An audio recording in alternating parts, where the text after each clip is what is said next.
साधी सोपी रवा लाडूची रेसिपी। कोणीही सहज करू शकतील हे झटपट असे लाडू। ना रवा भाजणे ना साखरेचा पाक करणे, जास्त मेहनत न करता झटपट आणि एकदम टेस्टी रवा लाडू। मी इथे ह्या रवा लाडूसाठी 1 वाटी मीडियम साईजचा रवा घेतला आहे। जाड आणि 0 साईजचा रवा कृपया वापरू नये। आता रवा लाडू मळण्यासाठी सर्वात पहिली सुरुवात ती म्हणजे रवा मळून घ्यायची। हो, आपल्याला इथे रवा मळायचा आहे, पण रवा मळताना मी इथे पाण्याचा वापर नाही करणार आहे, तर दुधाचा वापर करणार आहे। रवा मळताना दूध एकदम घालू नये, थोडं थोडं दूध वापरून पीठ मळून घ्यावे। इथे मला 1 वाटी दूध लागले पीठ मळताना। सैलसर असे पीठ मळून घ्या।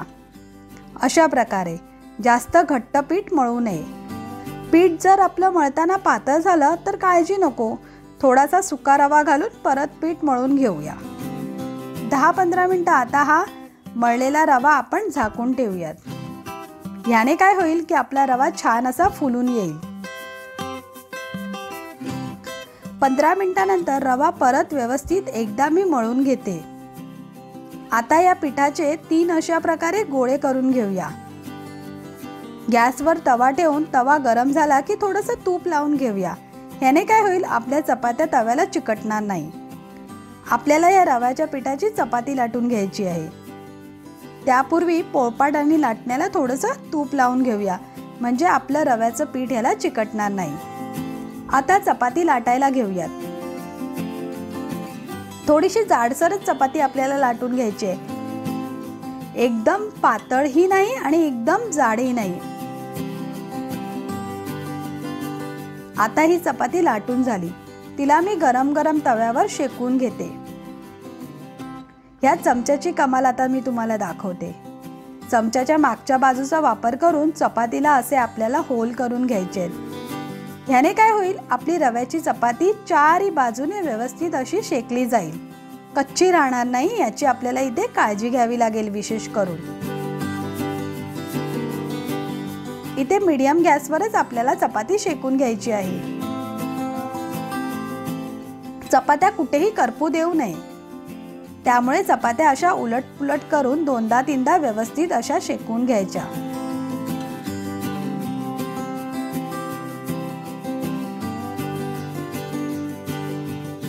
उरलेल्या दोन्ही चपात्या सुद्धा मी अशाच प्रकारे लाटून आणि शेकून घेते।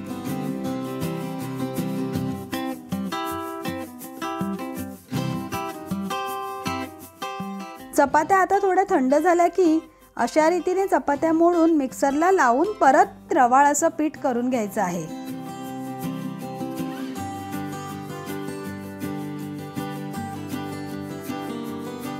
आता हे रवाळ असं पीठ मी परातीमध्ये काढून घेते। याचे असे मधोमध 2 भाग करायचे आणि बरोबर अर्ध्या भागा एवढी पिठी साखर यामध्ये आपण मिक्स करून घेऊया। पिठी साखर नसेल तर तुम्ही आपली जाड साखर मिक्सरला वाटून ती मिक्स करू शकता। तुम्ही असे करून पहा, नक्की तुमचे लाडू जास्त गोडही होणार नाहीत आणि कमी गोडही होणार नाहीत, परफेक्ट होतील। गॅस पेटवून एका कढईमध्ये आपण 4 चमचे तूप गरम करायला ठेवूया।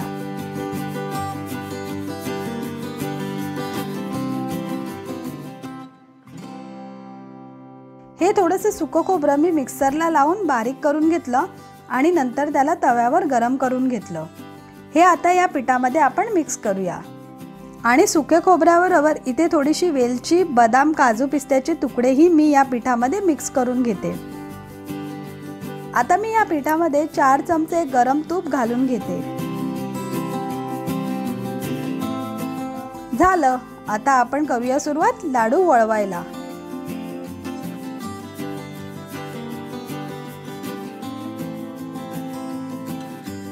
अशा प्रकारे तुम्ही लाडू वळवून घेऊ शकता। तुमच्या आवडीनुसार जर तुम्हाला छोटे लाडू हवे असतील तर छोटे, मोठे हवे असतील तर मोठे वळवू शकता। झाले की हो कमी तुपामधले रवा लाडू। आणि इथे साखरेचा पाकाचाही कुठे आपण वापर केला नाही, पण हो 7 दिवसाच्या आत हे लाडू आपल्याला खाऊन संपवायचे आहेत, कारण यामध्ये आपण दुधाचा वापर केला आहे।